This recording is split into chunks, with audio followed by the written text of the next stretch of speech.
Los evangelios es la vida de Jesucristo, desde que nació hasta que entregó su vida en la cruz.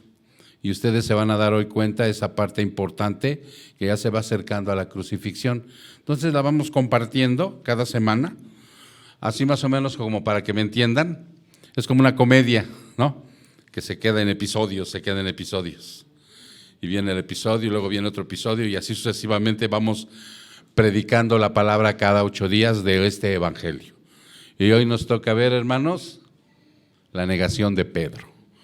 Hace 8 días, ustedes recuerdan que vimos acerca de qué fue.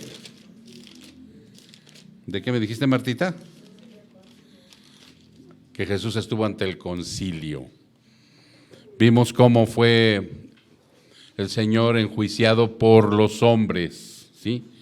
El juicio de los hombres que llevó a cabo estos hombres pecadores, malvados y perversos, que somos todos, toda la humanidad, cómo enjuiciamos a nuestro Dios y Señor que es Jesucristo. Y cómo todo fue fraudulento, como es un juicio humano, ¿sí? Inclusive yo les comentaba que si alguien tenía noción de cómo pintaban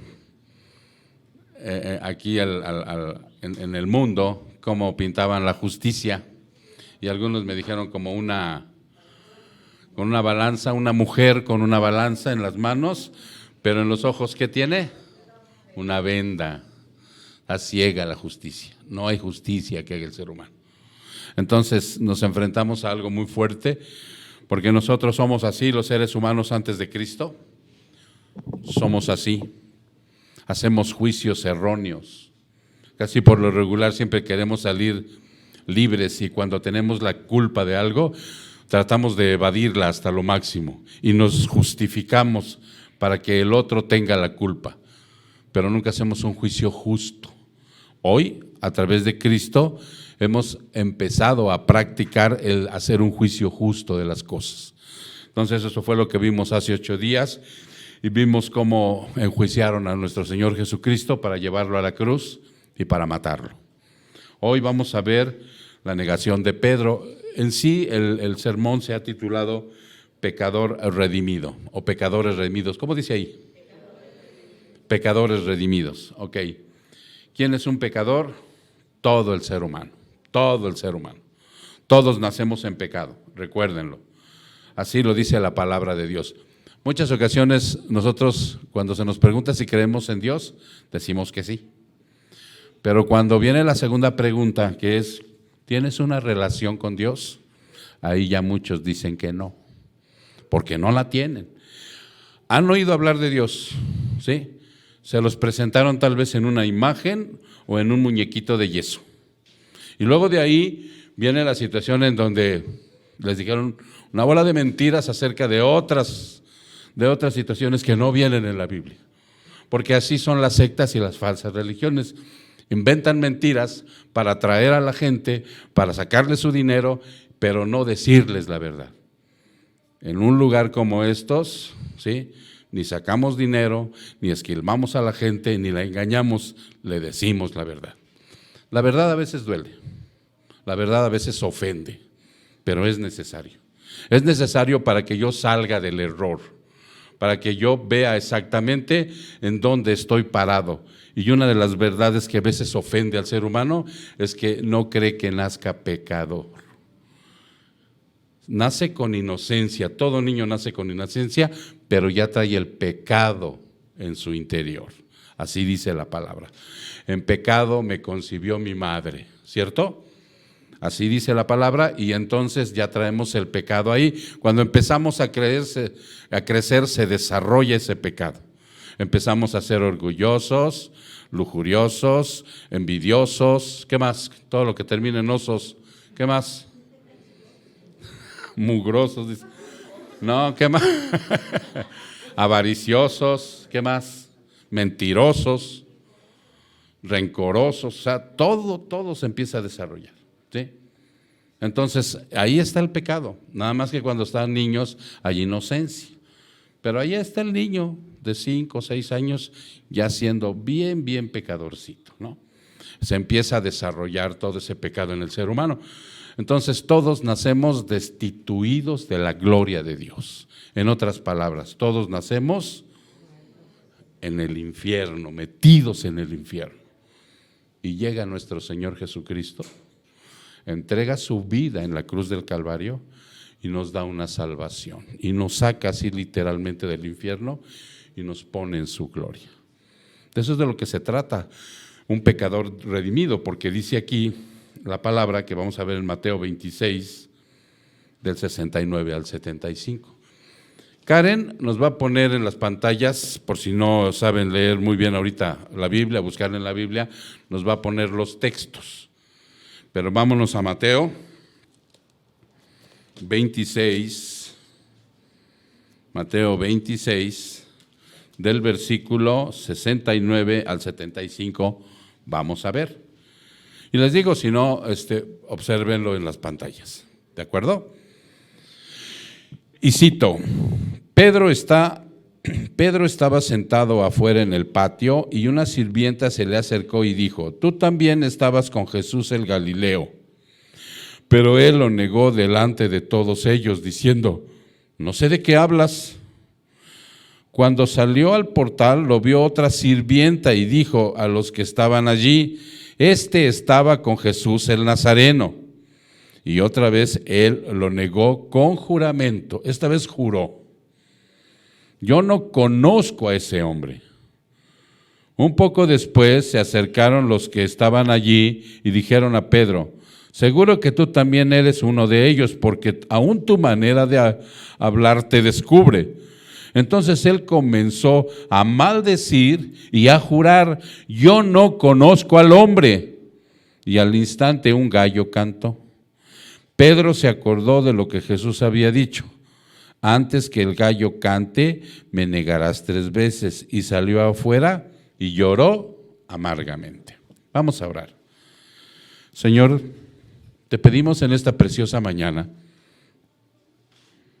que tú tengas misericordia de nosotros, que abras nuestro entendimiento, Padre, te lo rogamos, para que podamos entender todo lo que tú vas a decir en esta mañana por medio del predicador. Que abras nuestro corazón, nuestra mente, nuestro espíritu y nuestra alma, Señor, para que a través del Espíritu Santo de Dios podamos regocijarnos, tal vez entristecernos, Señor, por lo que vamos a escuchar el día de hoy. Pero lo que te rogamos encarecidamente, por sobre todas las cosas, es que lo que escuchemos lo pongamos en práctica, Señor. Porque hoy tu sermón y tu palabra nos va a traer vida eterna, Señor, y práctica en la vida que nos queda en esta tierra. Para que de esa manera, Señor, nosotros crezcamos en santidad y podamos aprender, Señor, a dejar las mentiras y las negaciones de nuestra propia existencia y negarte a ti, Señor. Muchas gracias, Padre. A ti sea la honra y la gloria en el precioso nombre de Cristo Jesús. Su pueblo dice, amén. Ok, ahora sí vamos a desempacar esta palabra, hermanos, porque es muy importante saber primero que es un pecador redimido. Pecador, ya saben quién es, todo ser humano. Todos los seres humanos nacemos bajo una condición que a veces esa palabrita no le gusta a mucha gente, ¿sí? Pervertido. Nacemos pervertidos todos los seres humanos. Mucha gente, y se los he dicho, tienen en su conciencia que el pervertido es el que está en la cárcel, es el que se droga, es el que bebe, no, el que mata, sino ese es un extremo de la perversión. Pero todos en general, ¿sí?, mayor o menor grado, nacemos pervertidos en pecado. Por eso nacemos destituidos de la gloria de Dios. No podemos alcanzar la salvación ni creer en el Dios verdadero si no nos ha hecho nacer el Señor de nuevo. No podemos, estamos imposibilitados. No hay obras, ¿sí?, que nos salven para que nosotros podamos llegar un día a la presencia de Dios. Nosotros sabemos que nuestro cuerpo es finito, es mortal, ¿sí?, y que un día va a morir, va a envejecer, va a enfermar y va a morir, pero nuestra alma ya no. nuestro espíritu ya no va a morir, ese ya es eterno. Y nosotros sabemos y lo recordamos a cada rato qué es el alma o qué es el espíritu, porque muchos lo desconocíamos. Nuestra alma y nuestro espíritu son nuestros pensamientos, nuestras emociones y nuestra voluntad. Esas tres grandes sombrillas es lo que compone nuestro espíritu o alma. Muchos le dicen corazón, interior. ¿Cómo más le llaman? ¿Quién recuerda? ¿No? ¿Lo recuerdan cómo les llaman? ¿De qué otra manera, de una manera metafórica o en analogía, le llaman al interior del hombre? Bueno, ahorita se acuerdan. Pero van a escuchar mucho mi corazón, mi alma, mi espíritu, mi interior, ¿sí? Es el espíritu, es ese soplo divino que Dios puso y le dio vida al cuerpo. Por eso ahorita nosotros podemos pensar, emocionarnos y tener voluntad para ir a todos lados por el espíritu. Hace unos días, María Esther, ayer, para ser precisos, fue a dar, no a levantar, porque ella no levanta actas de defunción, sino nada más a dar fe como médico, que falleció un señor de aquí adelantito, ¿sí? Y entonces yo no lo vi, pero me dice ella que le impacta, pues ella ya ha visto mucha gente que ha fallecido, pero le impacta ver cómo cuando el alma abandona el cuerpo queda inerte, ¿no? Pierde toda movilidad, inmediatamente empieza a ponerse rígido, empieza a aparecer el rictus de la muerte, el rigus mortis que le llaman, porque el alma ya abandonó ese cuerpo, murió. Pero esa alma que se desprende de ahí, o sea, es el pensamiento, la emoción y la voluntad. Eso es eterno, eso es lo que vino a salvar Cristo. Y eso precisamente es lo que vino a redimir el Señor. Ahora, si nosotros observamos que un pecador tiene que ser redimido, ¿qué es redimido? Porque muchos tenemos a lo mejor la idea, y probablemente algunos sí lo sepan. Pero luego les pregunto y no sé, no sé, ¿ya? ¿Te pregunto qué? ¿Mandé? Ok, vamos a ver si es cierto, Raquel. Acción de liberar a alguien de un sufrimiento. Ese es redimir. O un castigo, ¿sí? O recuperar algo que se había perdido o que se encontraba embargado. ¿Ya se dieron cuenta del significado de lo que vino a hacer el Señor Jesucristo con nosotros? Nosotros estábamos todos, ¿sí? No libres, presos. ¿De qué? Del pecado. De todo pecado que existe en la tierra, ¿sí? Y luego por ahí la Biblia nos habla de 7 pecados, que es el orgullo, la pereza, la lujuria, la codicia, que es la avaricia, la gula, y la última, la ira. O sea, con esos 7 tenemos para dar y prestar, pero hay más, ¿no? Y todos, les vuelvo a repetir, nacemos con esos pecados y nadie puede corregir esto, nadie. Ni psiquiatra, ni psicólogo, ni la Virgen, ni los santos, ni ningún método de autoayuda, nada puede quitar el pecado de nuestra vida, nada. Algunos budistas, ¿sí?, se vuelven moralmente buenos, pero no son salvos porque no tienen a Cristo, ¿sí? Y son buena onda los budistas, bien portaditos y no comen carne, pero no son salvos, porque el único que trajo la salvación a este mundo es el Dios verdadero, Jesucristo. Entonces, Él nos va a librar del pecado y del sufrimiento que conduce, ¿sí?, que produce el pecado. Sí, porque nosotros cuando empezamos a pecar, le damos vuelo a la hilacha, ¿sí o no? Sentimos que eso es gozo y alegría, o sea, alimentar la carne y todos los placeres que conllevan a eso. ¿Qué tal cuando tenemos juventud y empezamos a comer y nos gusta toda la comida, ¿no? Garnachas, de todo. Pero al rato empieza a aparecer la gastritis, ¿qué más? La obesidad, ¿qué más? La hipertensión, entonces te hace sufrir. ¿Sí? Aquel que se echa sus copitas, rico, ¿no? Al principio, y después se vuelve un alcohólico, el drogadicto, el ser avaricioso, como es presa del dinero. Sí, de todo esto causa sufrimiento y nos viene a redimir el Señor nos libera de ese sufrimiento y de ese castigo, porque como nacemos condenados al infierno, pues estamos totalmente aniquilados ahí. Y dice que va a recuperar algo que se había perdido. Pues todo el ser humano, o que se encontraba embargado. ¿Qué es embargado? ¿A poco nunca los embargaron? No, cuando llegue Electra y a ver, llega el de Coppel y te anda buscando por todos lados ¿ok? Entonces, eso es lo que hace el Señor Jesucristo con alguien como yo. Lo libera, lo saca del sufrimiento, del castigo, ¿sí? Nos recupera para Él. El acto sublime por parte de un Dios de misericordia para perdonar nuestros pecados. Esa es la otra parte que tú debes de tener bien en cuenta. Es un acto sublime. Tú sabes que muchos de nosotros conocemos lo sublime y por otras cosas. ¿Qué fue para ti antes de conocer de Dios, no? Un acto sublime para ti. ¿Qué fue para ti? Para mí fue cuando nacieron mis hijos. Eso fue un acto sublime cuando yo vi a mis dos cabezones hijos cómo nacieron, ¿no? Y eso era bonito, sublime. ¿Qué más? Cuando recuperaste tu carro. ¿Qué más? ¿No? Para muchos hay diferentes tipos de actos sublimes en la vida, ¿no? ¿Cierto o no? ¿Mandé? Exacto, cuando tienes el dinerito y te da la comodidad del dinero, ¿no?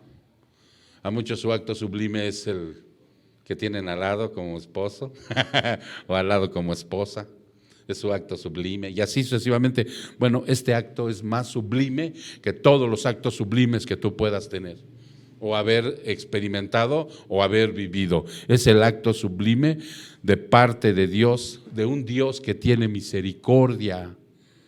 Nosotros no merecemos más que el infierno, de verdad, por lo que somos, pero Él en su misericordia, darle amor a quien no se lo merece, nos perdona todos nuestros pecados, los lleva a la cruz. ¿Alguna vez han visto la cruz en películas? En Iztapalapa, burdamente hacen esa caricatura, ¿sí? Pero la verdadera cruz donde clavaron al Señor Jesucristo fue el acto más sublime de todos los actos sublimes de toda la historia, donde perdonó nuestros pecados y nos rescató del infierno, así nos sacó y nos puso en la gloria. Ahora, nos trae salvación, esto como consecuencia, cuando nos trae salvación, así mira, inmediatamente Él pone en tu vida arrepentimiento. Pero así, en el momento en que te hacen hacer de nuevo el Señor, microsegundos después, ¿no? ¡Pum!, te pone el arrepentimiento. ¿Qué es el arrepentimiento? Un cambio de vida, de juicios y actitudes. Empieza el ser humano a cambiar, a ser diferente. Deja de ser chismoso, mentiroso, panchero, ¿qué más? Mal hablado, ¿sí? Empieza a dejar de ser orgulloso, o sea, va dejando de practicar todo esto. Va dejando de ser lujurioso, va dejando de ser codicioso, va dejando de ser gulliento, o sea, va dejando de ser todo eso, ¿no? ¿Por qué? Porque ese es el verdadero arrepentimiento que Él pone. Te capacita para que dejes tu antigua vida de pecado y te pone la fe para que tú creas en Él. O sea, la confianza, fe es confianza, para que tú confíes única y exclusivamente en el que dio su vida por ti. Nadie más dio su vida por ti, nadie más. Si tú creías en la Santa Muerte, la patraña más grande del mundo. Si tú creías en el Buda, también, ese no murió por ti. Si tú creías en Alá, tampoco. Si creías en la Virgencita de Guadalupe, tampoco dio su vida por ti. En la Virgen María, tampoco dio. En el Judas Tadeo, tampoco. ¿Qué otros dioses hay en este mundo? ¿Sí? Muchos. El Hare Krishna, los griegos tenían no sé cuántos miles de dioses, y los romanos también. Ninguno de ellos dio la vida para que tú fueras salvo, únicamente Cristo, y tienes que tener fe en Él, confianza en eso. Liberación del infierno, fíjate lo que te dio, te liberó del infierno, te dio victoria sobre la muerte, porque algo que también está implícito en esto es que en algún momento de la vida Él va a regresar. Y si ya estás muerto y enterrado, de ahí te va a levantar, te va a resucitar, o sea que hasta el cuerpo lo va a regenerar. Ya no hay muerte para nosotros. La certeza de una vida eterna con Cristo. Todo esto es lo que trae la consecuencia de que se le perdone a un pecador. ¿Cierto? Ese es un pecador redimido. El perdón del pecado es un acto preconcebido por elección. El perdón del pecado es un acto preconcebido por elección. ¿Cuándo nos eligió el Señor? Para ser perdonados desde antes de que todo esto existiera. Dice la palabra que antes de que todo fuera creado, antes de la fundación del mundo, tú ya habías sido elegido para el perdón de los pecados.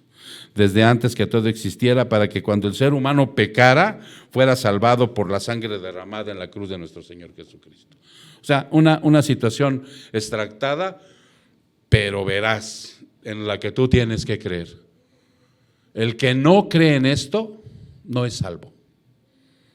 El que no cree en esto, el que no vive esto, el que no obedece y se somete a Cristo, no es salvo. Pero ahora ya he sido tanto perdonado como salvado, ¿cierto? Ya me perdonó, ya me hizo nacer de nuevo, ya me salvó, ya me perdonó mis pecados.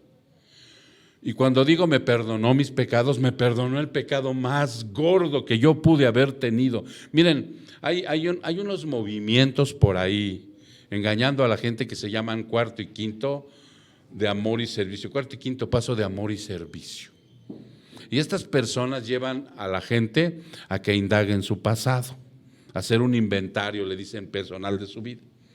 Y ahí el ser humano empieza a recordar como una práctica psicológica, ¿sí? Empieza a recordar todo lo que vivió desde chiquito, ¿sí? A lo mejor se empieza uno a acordar desde los 5, 4 años, y todos, sin excepción, hemos tenido una vida muy triste, ¿sí o no? Unos padrastro, otros madrastra, otros papás pero bien golpeadores, en fin, ¿no? Nos enseñaron a mentir, nos enseñaron a odiar, nos enseñaron a todo, menos al Señor. Y todos empezamos a recordar ahí en esos lugares todo lo que, y así como ellos en un momento dado nos hicieron, después nosotros hicimos en la vida. Y empezamos a pecar de una manera tremenda. Y a veces nos avergonzamos de los actos pecaminosos que hicimos con mucha gente, que no quisiéramos ni acordarnos, que no quisiéramos que nadie lo supiera, porque me trae vergüenza mi vida. ¿Sí? Ese pecado tan grande en el cual yo infringí la ley de Dios, quisiera que nunca nadie se enterara, ¿no? Pues nunca nadie se tiene que enterar, pero Dios ya lo sabe. Y ese pecado es perdonado. Ese que yo un día dije, esto ni me lo va a perdonar Dios, esto que hice, que involucró inclusive a otros seres humanos, no me lo va a perdonar Dios. Él perdona todos los pecados. Ya saben cuál es el único pecado que no perdona. ¿Cuál es? La incredulidad. Si yo no creo en que Jesús sea mi Dios y mi Salvador, no me puede perdonar ese pecado. Pero todos los demás, todo lo que yo hice, desde que yo tengo uso de razón, que me acuerde, en cualquier departamento de mi vida, me es perdonado, ¿sí? Por eso dice el acto, el perdón del pecado es un acto preconcebido por elección desde antes de que todo existiera, pero cuando el ser humano pecara fuera salvado por la sangre de Cristo. Pero ahora ya he sido tanto perdonado como salvado, ya me perdonó, ya me salvó. Yo tengo que estar en paz, hermano. Por eso hace rato cantábamos algunas canciones acerca de una paz y una tranquilidad que se debe sentir. Porque cuando Cristo viene a mi vida y Él me redime, me libera con su acto en la cruz, o sea, yo tengo que dejar de ser un individuo traumado, yo tengo que dejar de ser un individuo miedoso, porque todos esos pecados y todos esos traumas, ¿ustedes saben lo que es un trauma? ¿Qué es, Andy? Bien definido. Es una herida. Por eso el hospital de traumatología llega puro gente que está herida, ¿no? Con un hueso salido, la cabeza reventada. Son traumas, son heridas que se infringe la persona en el cuerpo. Bueno, estos traumas que son al alma son heridas que se infringen directamente a los pensamientos, a las emociones y a la voluntad del ser humano, y en muchos de nosotros están todavía abiertas esas heridas antes de llegar a Cristo. Llegas a Cristo y Él las sana, porque Él es Dios todopoderoso. En la cruz, cuando Él dice, consumado es, dice, tú puedes venir a mis pies y yo te perdono todo lo que tú hiciste, todo, y te sano tus heridas. Y cuando uno comprende esta situación, ya no tiene uno que estar llorando por el trauma, por el miedo, por la violación, por las hilachas, por lo que sea. Ya no, porque ya me perdonó y me restauró. Esa es una paz que trae el Señor a mi vida. ¿Oyeron las canciones? ¿Sí? Algunos de ustedes yo observé que las estaban cantando. Ahora cantan con entendimiento. Ahora ya no cantan por emoción, ahora cantan por entendimiento la parte fundamental de lo que es el haber sido salvado por un Dios y Señor. Ahora por eso soy salvo, soy hijo de Dios y soy apartado para Él. Pero ¿qué creen, hermanos? Aún seguimos siendo imperfectos. Aún tenemos imperfección, no somos perfectos. Una vez que el Señor me salva, me sana, me restaura, me hace una nueva criatura, pero sigo siendo imperfecto. Y todos los hijos de Dios nos presentamos ante el trono de la gracia en diferentes circunstancias. Cuando vamos hacia Cristo, nos presentamos quebrantados por el pecado, pidiendo perdón de nuevo. Muchos de nosotros, porque mucha gente cree que los hijos de Dios ya no pecamos. No, ya no practicamos el pecado, ¿sí? Pero sí pecamos. Y entonces tenemos que presentarnos pidiendo perdón de nuevo ante el Señor. Y el Señor está allí para perdonarnos. Esa es la gran, ¿cómo le podríamos llamar? La ventaja que tenemos como hijos de Dios. Y además de perdonarnos, nos vuelve a levantar y nos restaura. Bendito sea su nombre. Miren lo que dice Primera de Juan 1, del 5 al 10. Vámonos a la carta de Juan, Primera de Juan 1, del 5 al 10. ¿Ya estás ahí, hermano? Y este es el mensaje que hemos oído de Él y que les anunciamos: Dios es luz. ¿Por qué? Porque antes en el pecado vivíamos en tinieblas, ¿no? Ok, Dios es luz y en Él no hay ninguna tiniebla. O sea, Dios no tiene pecado. Dios es santo, santo, santo. En Él no hay maldad. Él es un Dios perfecto. Entonces, ese es nuestro Dios. Si decimos que tenemos comunión con Él, ¿qué es tener comunión con Él? Una relación.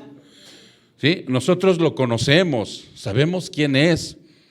¿Sí? Sabemos que es un Dios en tres personas. Sabemos que es el Padre, sabemos que es el Hijo, sabemos que es el Espíritu Santo. Aquí en las pantallas, Nora, por si no lo encuentran, ahí lo pueden. Es que al principio es difícil, mija, buscar en la Biblia, pero aquí en las pantallas obsérvenlos. Sí, si decimos que tenemos comunión con Él, o sea, si tenemos una relación con Él, ya lo conocemos, sabemos de su carácter santo, sabemos de su salvación, sabemos que tenemos que someternos a Él, sabemos todas estas cosas, tenemos comunión con Él, eso es tener comunión con Él. Pero andamos en tiniebla, ¿qué? Dice, mentimos, o sea, somos mentirosos. No puedes decir que tienes una relación con Dios, ¿sí? Y andar practicando el pecado. Por eso la gente que no ha nacido de nuevo, esa es su realidad. Tú le dices, ¿tú crees en Dios? A la mayoría, el 99.9% te dice que sí. Pero cuando le preguntas si tiene comunión con Él, si tiene una relación, si lo conoce, si sabe de su vida, si sabe qué hizo en la cruz, ¿sí? Si sabe todo lo maravilloso que hizo en la cruz, porque no nada más fue morir por nuestros pecados, sino hizo más cosas.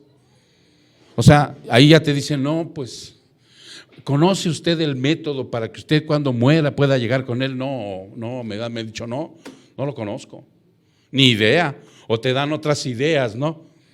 Entonces, ese es el punto. Pero ahora está enfatizado a la situación del creyente. El creyente dice que tiene comunión con Él, pero si practica el pecado, dice que miente, ¿sí? Pero andamos en tinieblas y mentimos y no practicamos la verdad. Esa es la palabra clave, hermano, práctica. Práctica. Porque cuando hablamos del amor como un sentimiento que te revolotea en la pancita y sientes mariposas, es un aspecto emocional y sentimentaloide. Y el amor mundano, el amor emocional se rompe como junco. Por eso hay tanto divorcio, por eso los jovencitos andan de novia en novia y de novio en novio. ¿Por qué? Porque no practican el amor. O sea, se enredan en el pecado de esa pasión que confunden con amor.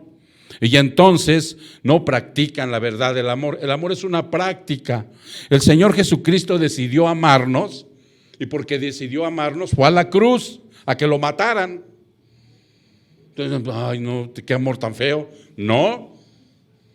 Entonces de esa manera dice, pero si andamos en la luz, como Él está en la luz, tenemos comunión los unos con los otros. O sea, tenemos una relación entre cristianos los unos con los otros. Y la sangre de Jesús, su Hijo, nos limpia ¿de qué? De todo pecado. Dijimos ¿hasta cuál? Hasta el 10, ¿verdad? Si decimos, fíjense bien, hasta ahí estamos bien, ¿verdad? Pero si decimos, después de haber sido salvados, que no tenemos pecado, nos engañamos a nosotros mismos. ¿Por qué? Porque somos imperfectos. Pero tenemos que estar conscientes que esto no es una luz verde para seguir pecando en práctica. ¿Sí? Pero por imperfección, les voy a poner un ejemplo. Yo me paro en la mañana, tengo mi comunión con Dios, le pido que me ayude a comportarme lo mejor posible en la vida, tanto con Él como con mis hermanos y con la gente que no es mi hermana, que es la gente común y corriente, y salgo a la calle. Y con una mala mirada que yo ya tenga con alguien, ya pequé.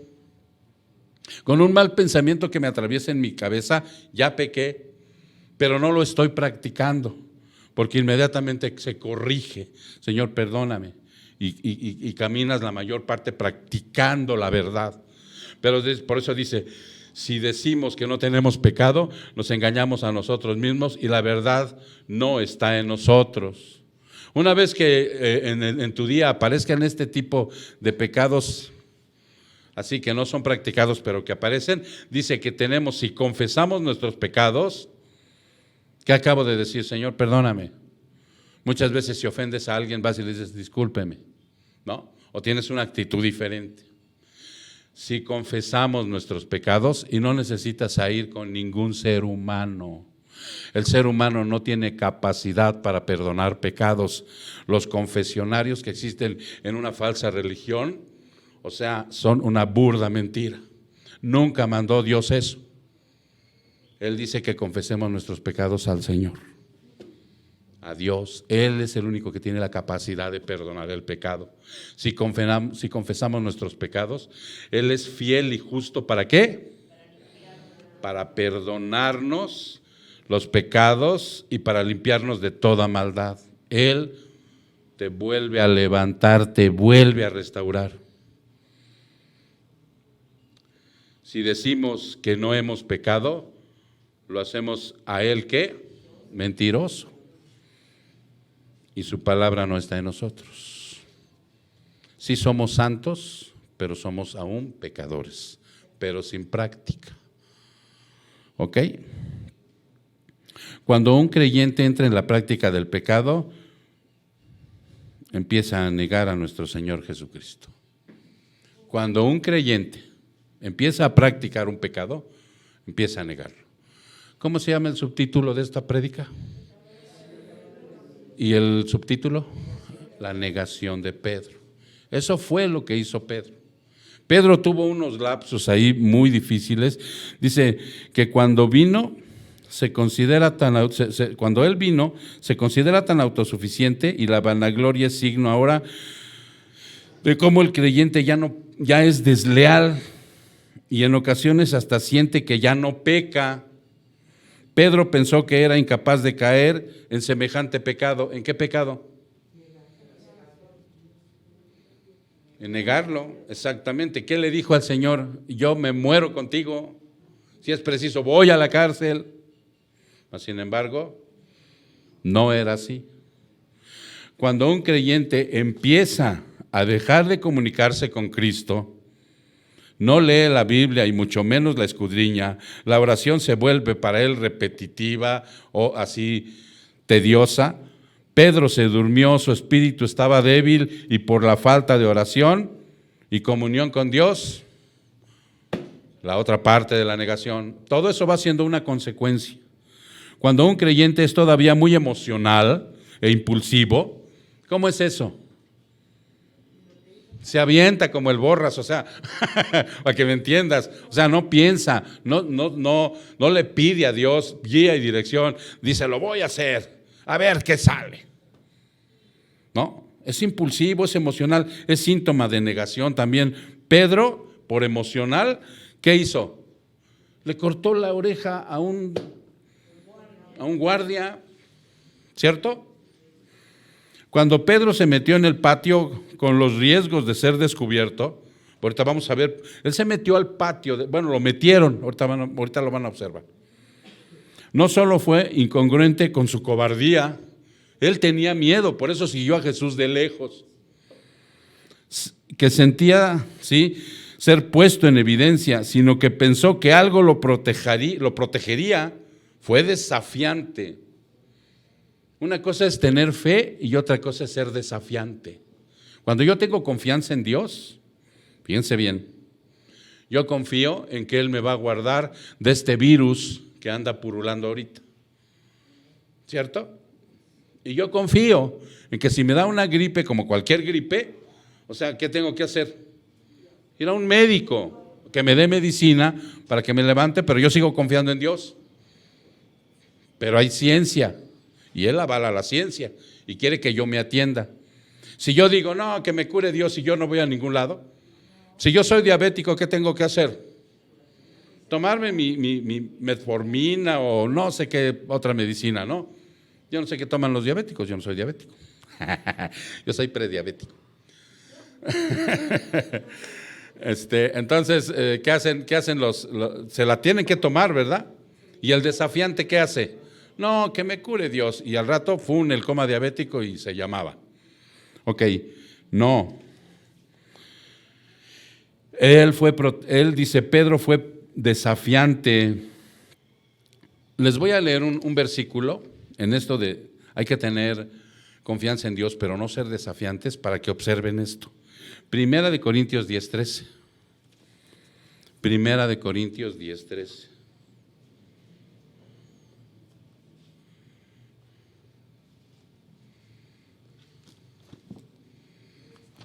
¿Sí? 10:13. Primera de Corintios 10:13. Fíjate cómo dice. No les ha sobrevenido ninguna tentación que no sea común a los hombres.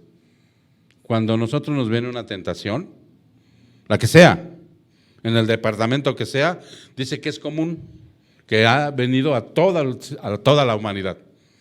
No te viene una tentación que digas, ay, esta creo que es de Marte, ¿no?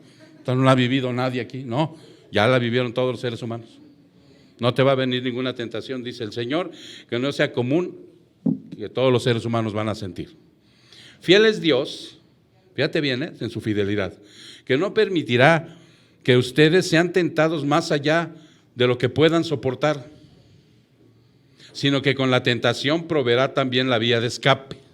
Ahí está el creyente, practicando su comunión con Cristo, y viene la tentación y dice que Él es fiel para proporcionarte, ¿sí?, la fortaleza, la salida, y no te va a dejar, a fin de que puedas, ¿qué?, resistir. Dice aquí, para que, ¿dónde me quedé? Resistir. Pero esto no aplica cuando eres un desafiante y desobediente. ¿Ya se entendió? Si andas de desafiante y de desobediente y dices, no me va a pasar nada porque Dios me protege y me libra de la tentación. No confundas una cosa con otra, porque muchos me han llegado así, pastor, aquí dice la palabra que Él me va a cuidar. Sí, pero tú andabas de desobediente, tú andabas practicando este pecado y te llegó, ¿y cómo querías que no? ¿Qué fue lo que pasó con Pedro? Pedro no tenía que irse a meter ahí, ya le había advertido el Señor que lo iba a negar, pues ahí fue y se metió de desafiante. Ahora veamos en el verso 69 al 75, que dice que Pedro estaba sentado en el patio Pedro, y una sirvienta, ¿sí?, nos enteramos por Juan que él entró al patio del sumo sacerdote por otro discípulo que probablemente, no sabemos quién era, pero ahorita lo vamos a ver. Juan 18, vámonos a Juan 18. Nos enteramos ahí que él entra al patio. Miren, cuando llevan al Señor, Juan 18, ¿sí estamos ahí? Juan 18, en el versículo 15 y 16. Simón Pedro seguía a Jesús, ¿sí? ¿Estamos ahí? Sí. Y también otro discípulo. Ese otro discípulo que manifiesta Juan únicamente, que iba con él. Los otros evangelios dicen que iba Pedro, nada más. Pero Juan dice que iba otro discípulo ahí. Muchos teólogos creen que era Juan, mas sin embargo no hay nada que lo corrobore. Otros piensan que era Nicodemo, otros piensan que era José de Arimatea, otros piensan que era aquel hombre que le prestó el aposento alto, otros piensan que era el papá de Juan Marcos, que es el otro evangelista. O sea, pero eso dice aquí que iba otro discípulo con él, ¿cierto? Porque este discípulo era conocido del sumo sacerdote. Este discípulo conocía a Caifás. ¿Sí, hermanos? ¿Se acuerdan? Ok. Y entró con Jesús al patio del sumo sacerdote, pero Pedro se quedó afuera porque él no era de los que iban a entrar a la casa de Caifás. Él se quedó afuera. Así que el otro discípulo que era conocido del sumo sacerdote salió y le habló a la portera y le dijo, deja entrar a Pedro. Y Pedro entró. Si van entendiendo cómo está la secuencia de lo que... ¿sí? Entonces Pedro ya entró al patio en donde iban a hacerle, estaba el concilio que vimos hace 8 días. Pedro entró al patio por medio del otro discípulo. No se sabe quién era. Hasta ahí se termina la Biblia y ya no dice quién es. ¿De acuerdo? Entonces dice, Pedro entró al patio del sumo sacerdote por otro discípulo que probablemente era Juan, de los que le dije, el dueño del aposento alto o algún otro cercano a ellos, sin ser de los 12. Y ahí precisamente es identificado como discípulo de nuestro Señor Jesucristo por la primera sirvienta, que es la portera. Y es la primera que le dice, ¿no? tú eres el que andaba con ese Galileo. Y él en ese momento dice, no, yo no soy. Ahí viene la primera negación donde él dice, no, yo no soy. En el verso 70, vámonos al verso 70. Mateo 26, 70. Dice, pero él lo negó delante de todos diciendo, no sé de qué hablas. Cuando salió al portal, lo vio otra sirvienta y dijo, viene la primera negación, no sé de qué hablas. Él deseaba estar allí, aún a pesar del peligro. Él deseaba estar ahí, a pesar del peligro. Su amor por Cristo era genuino, pero era débil y por lo tanto le faltaba crecimiento. Yo quiero que ahí tú empieces a, si es posible, reflejarte. Porque nosotros sí amamos a Cristo, y a veces genuinamente, pero cuando lo negamos, somos débiles, nos falta crecimiento. ¿Ya viste de la manera como se puede negar a Cristo?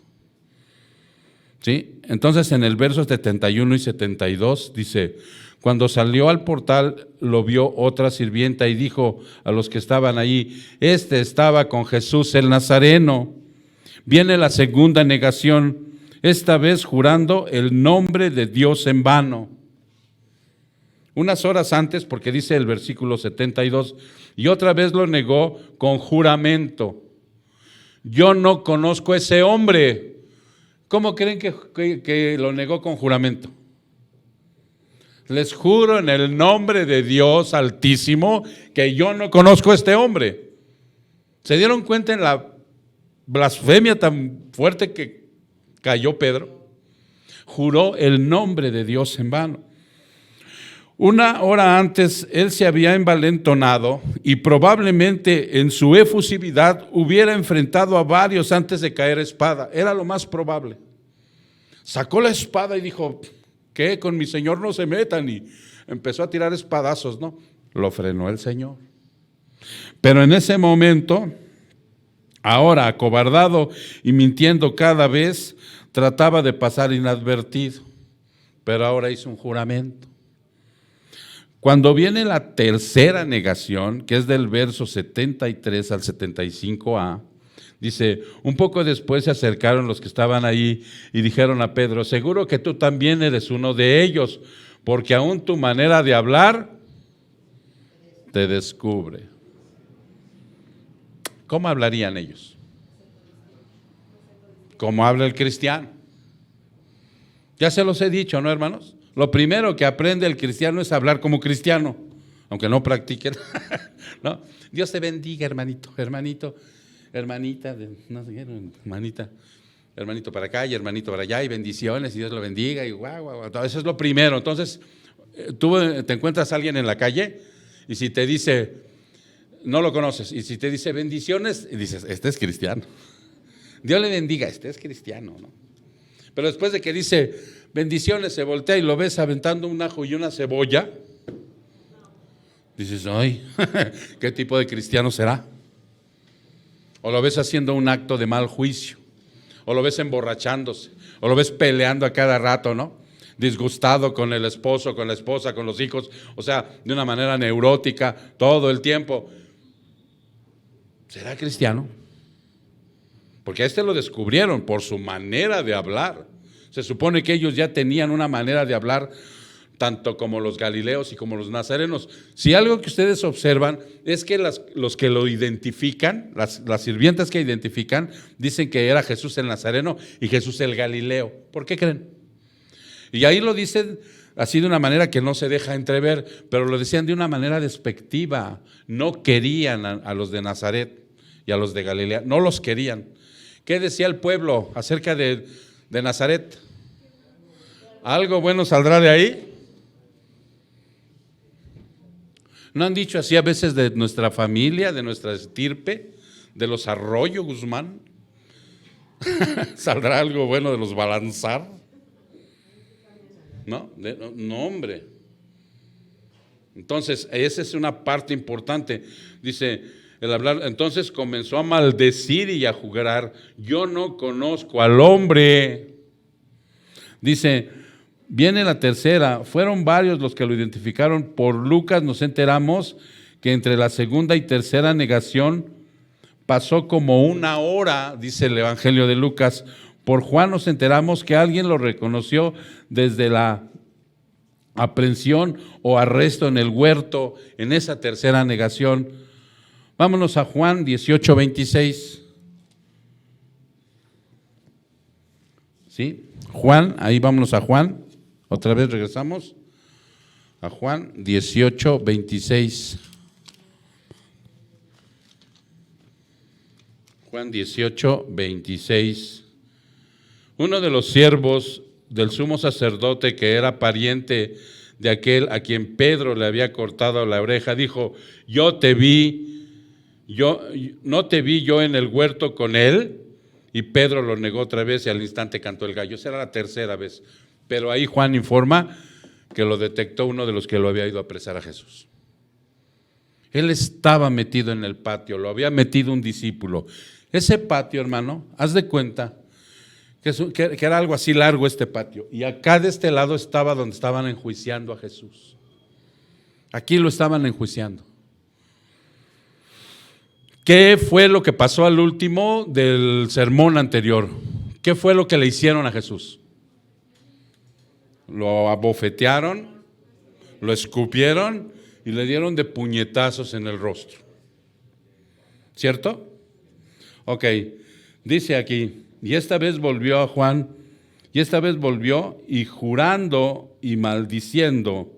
Así que mientras más se intensificaban las acusaciones de los judíos hacia Pedro, más se intensificó la negación y sus mentiras. Fue algo más o menos así: que Dios me mate, lo que dijo Pedro. Fíjate más o menos qué fue lo que dijo: que Dios me mate y me condene. Viene la palabrota: si es que no estoy diciendo la verdad, no conozco a este hombre. Que Dios me mate y me condene, dijo. Y además la palabrota, hijos de tal por cual, no sé qué palabrota les haya dicho, si no estoy diciendo la verdad, que yo no conozco a este hombre. Y enseguida el gallo cantó. Pedro lloró amargamente, hermanos. Dicen que posteriormente ahí Pedro lloró amargamente. Bienaventurado el que llora, porque éste recibirá consuelo. Pedro, ahí había una serie de emociones en su corazón muy fuertes, muy fuertes. No sé en un momento determinado hasta qué grado, ¿no? Pero Pedro fue consolado. Después de ese llanto tan amargo que tuvo, Pedro fue consolado. Nuestro Señor Jesucristo le había prometido algo a Pedro y a todos los apóstoles. Él se los había prometido. Fíjense lo que dice Lucas 22, 31 y 32. Todo esto pasaba, Lucas, ¿qué te dije? 22. Lucas 22, 31 y 32. Todo esto empezó a pasar por la cabeza de Pedro. Lucas 22, 31 y 32.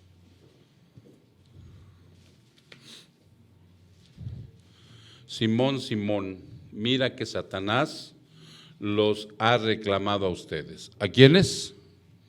A todos los apóstoles. Fue Satanás y le dijo: ya ven cómo Satanás no se puede manejar solo. Satanás no, el diablo no se maneja solo. Él tiene que irle a pedir permiso a Dios. Yo no sé por qué algunos andan reprendiendo al diablo. Si el diablo no tiene autoridad para hacerle al Hijo de Dios nada, si no se lo permite Dios. Simón, Simón, mira que Satanás los ha reclamado a ustedes. ¿Para qué? Para darles una zarandeada, pero de así, mira, te da la zarandeada del Señor. Está hablando del creyente, ¿eh? No está hablando del incrédulo. Está hablando del que ya cree en Jesús, del que ya es su hijo, del que a veces lo niega, del que a veces es testarudo y necio, como a trigo. Pero la promesa es, pero yo he rogado por ti. Ahí ya se enfatiza él, como líder del grupo, para que tu fe no falle. Y tú, una vez que hayas regresado, fortalece a tus hermanos. Él estaba viviendo esa zarandeada y ahí fue donde más lo zarandeó Satanás. Cuando él dice que lloró amargamente y el gallo cantó y lo recordó. La clave del arrepentimiento, aunque uno lo tiene que echar a caminar, depende de Jesús. Para que tu fe no falle, le dijo. Yo voy a orar por ti para que tu fe no falle. ¿Ya sabes quién está orando por ti? ¿Ya sabes quién está orando por ti cuando tú andas de cabezón desobediente? ¿Quién está orando por ti? Bajo la significativa señal de advertencia que pone a los suyos nuestro Señor Jesucristo y la prueba que va a desatar sobre ellos, los resultados fueron y produjeron crecimiento espiritual en ellos, en todos. Todos fueron zarandeados, todos se fueron a esconder, todos negaron al Señor, pero Pedro, por ser el líder, llevó la voz cantante. Pedro en especial cometió una falta terrible, pero no perdió la fe. Cuando parte del patio de Caifás, ¿cómo creen que iba? Deshecho. Iba deshecho Pedro. Y no se sabe hasta dónde fue. No dice la Biblia dónde fue.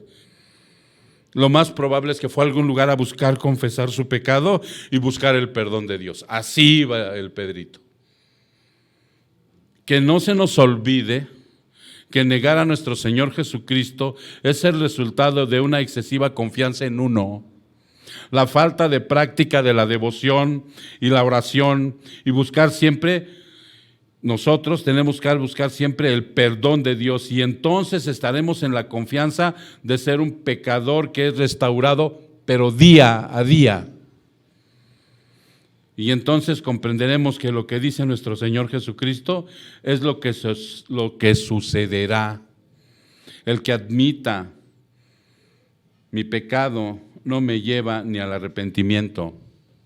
No me lleva al arrepentimiento. Cuando yo digo, híjoles, ¿qué cree, pastor? Que vengo a entregar cuentas. Échale.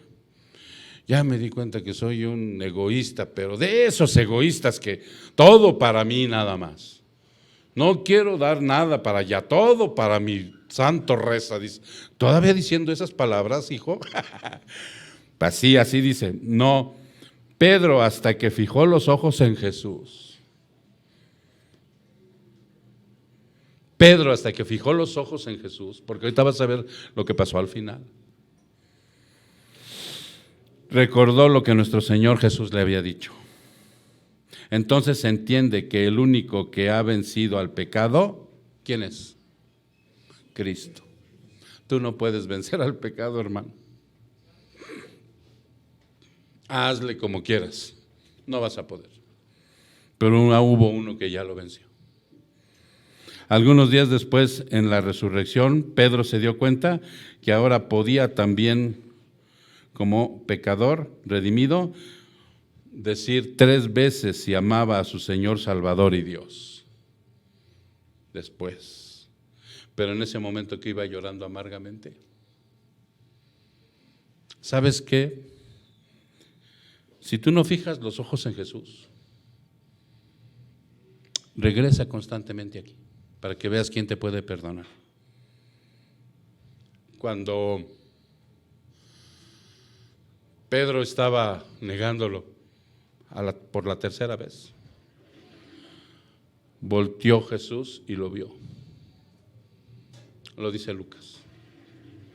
Volteó y miró y lo fijó sus ojos en él. ¿Cómo crees que lo vio Pedro?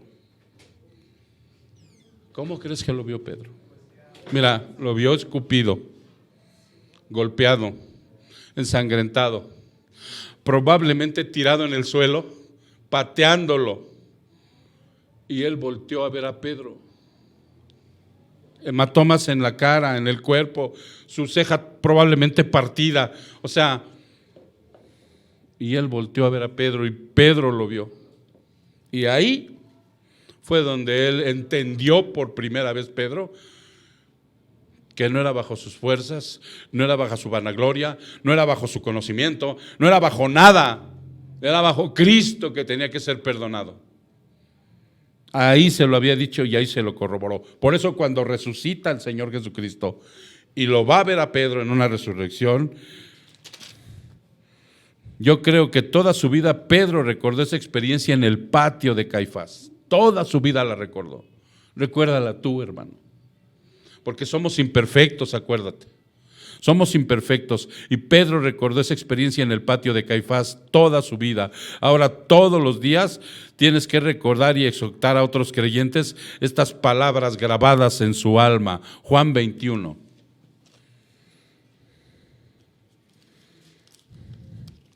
Cuando Pedro sale de ahí llorando, híjole, llevaba la imagen de su Señor golpeado y llevaba en su alma la cobardía de no haber muerto con él, como le había dicho. Iba huyendo. 21, 15 y 17. Cuando acabaron de desayunar, Jesús ya resucitado, Jesús dijo a Simón Pedro: Simón, hijo de Juan, ¿me amas? ¿Y me amas más que a estos que están aquí? Sí, Señor, tú sabes que te quiero, le contestó Pedro. Jesús le dijo: apacienta a mis corderos.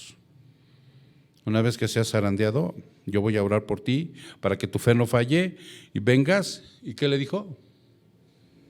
Fortalezcas a tus hermanos.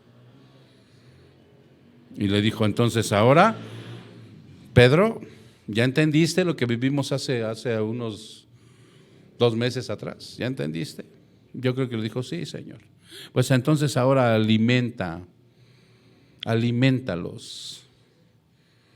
Volvió a decirle por segunda vez: Simón, hijo de Juan, ¿me amas? Sí, Señor, tú sabes que te quiero, le contestó Pedro. Jesús le dijo: pastorea mis ovejas. No nada más le dijo: ve, llénate de conocimiento, anda presumiendo tu conocimiento, peléate con otros a base del conocimiento, haz como que no sé qué cosa, róbalos, esquílmalos. No, pastoréalos. ¿Qué es pastorearlos?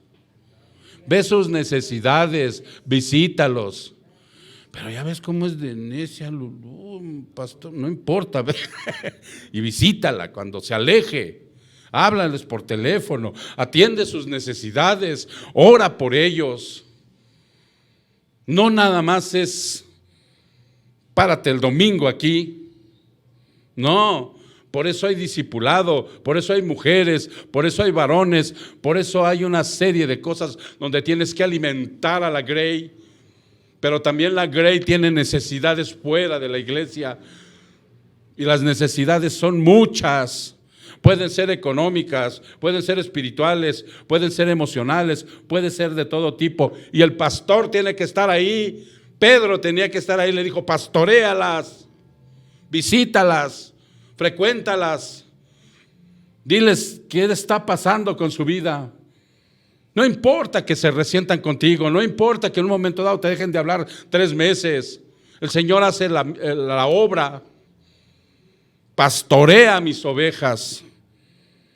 Jesús le dijo por tercera vez: Simón, hijo de Juan, ¿me quieres? Pedro se entristeció porque la tercera vez le dijo: ¿me quieres?